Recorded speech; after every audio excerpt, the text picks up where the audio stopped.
So George is finding that it's harder to keep these dogs in camera range than what he thought, because they like to get out and do their own thing.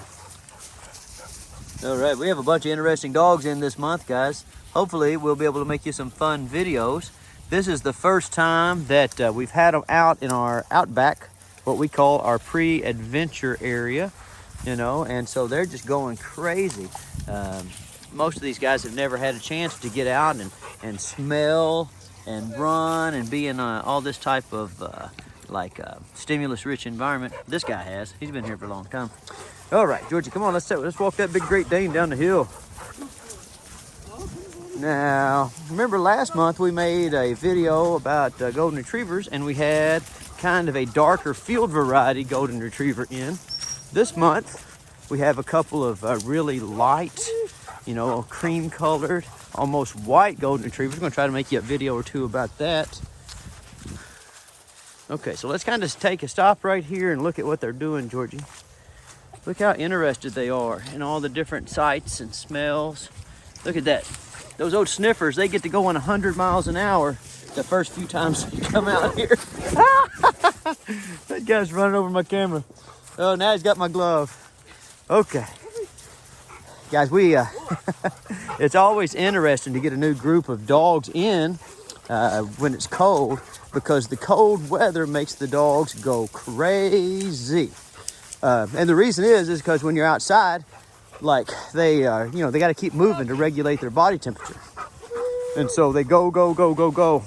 Now, in the dog business, it's cool because, like, it's easy to get a lot of repetitions in when you're outside. And then when you go inside, they all go sound asleep, because especially in the wintertime, a tired dog is a good dog.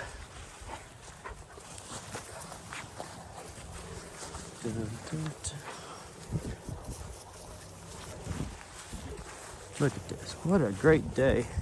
George, is it a beautiful day in the bluegrass? Every day. Every day is a beautiful day. Very nice. Now you guys will notice, George, stop for a second and show them what you have in your hand. George has an awesome, cool, Swedish, like a military bow saw, and we're going to go over and process some scrap 2x4s that we found, and we're going to have a bonfire tonight. A lot of these puppies that are here for adventure training, and so their owners are big, avid outdoors people. And so we got to get them used to being in the boat and in the camper and in the kayak and safe around the campfires and all that kind of fun stuff. Yeah. That's the good part about being in the dog business. The bad part about being in the dog business, if you have fragile hands like Georgie, is you got to start trying to put them in your pocket to keep them cold, keep them warm. What are you doing with those hands, dude? Quit putting them in your pockets. You're going to make me look bad. Make me look like I'm raising soft children. Now, what would be pretty interesting is when we're out here exercising these dogs, such a wide variety of dogs that we have this week. It's kind of cool to watch how they respond to this level of physical exertion. One of the videos I'm making on YouTube this month is about exercise and the popular trend in telling people not to exercise their puppies, which, believe it or not, guys, that is 100% happening. And I know it doesn't make common sense, and so most of the people that watch my channel might not have heard that. But like in the UK and increasingly every day in our nanny state of the United States, like we've become or are becoming a can't do culture. You know, you just can't do anything. Can't say anything. Can't exercise your puppies. It's all craziness. But we are fighting a war against nonsense, right? We call it the common sense filter. And so all our videos this year are going to kind of be centered around the idea of promoting common sense and good old-fashioned work ethic and values. All righty, Georgie, let's go over here and start processing some firewood, and we'll catch up with these fine people later.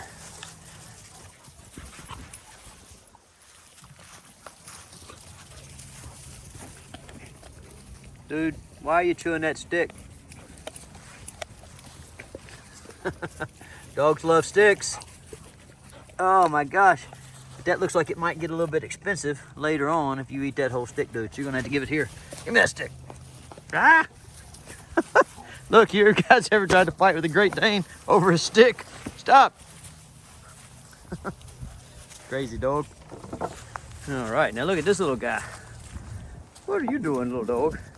Now, you'll remember from that last golden retriever video that I made, I was talking about how whenever we come out back with the show line golden retrievers, their coat like kind of soaks up dirt and like gets a lot of debris in it. And so when we go back to the kennel, it's kind of tough to get all that debris out. You can see that how fine the dog's coat is. And look at that right there, back there on their flank, on her hip.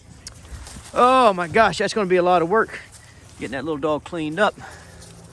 Now, compared to the black labs or, like, look at this Great Dane. That Great Dane, he's no trouble to clean up. But Great Danes do get a little bit cold because they don't have much in the way of a nice winter coat. They have a Rough Coated Collie. That's another nightmare as it relates to cleaning stuff up. Oh, and then we got some nice chocolate lab back there somewhere in the background. It's behind Georgie. Oh, there he is. Chocolate lab. They're pretty cool. Very similar, almost as good as a black lab. But yes, we are biased around here. Now, as George processes wood, what'll happen is these other dogs, we'll just kind of let them roam around and find things to get into and just kind of manage them a little bit, not too much.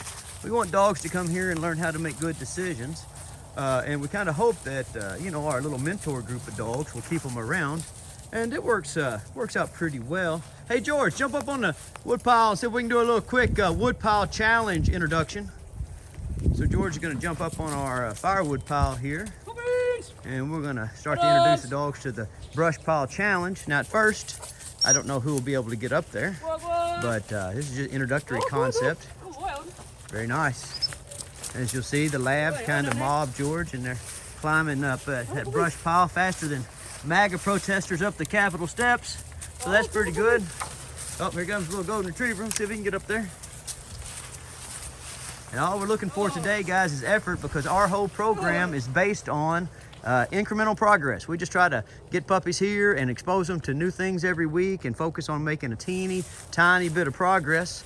And we just get so much training volume that by the end of a few weeks, we have really knocked out some, you know, some kind of intensive training, but had fun the whole time. Is that right, Georgie? Yeah. Try to get that little golden retriever. Hey, little puppy, turn around and look at me. Everybody wants to see your face. Pick him up, Georgie. Give him a little help. Golden retrievers, they need a little helping hand every once in a while. Hey, little puppy Boone. This is Boone, guys. Come on, Boone. Pick him up, George, so I can see his face. His mom will be so happy to see him. Say hi, Mom. Say hi, Emmy. There you go, Emmy. Your dog's famous now. Hold him right there, Georgie. Oh my gosh, what a cutie.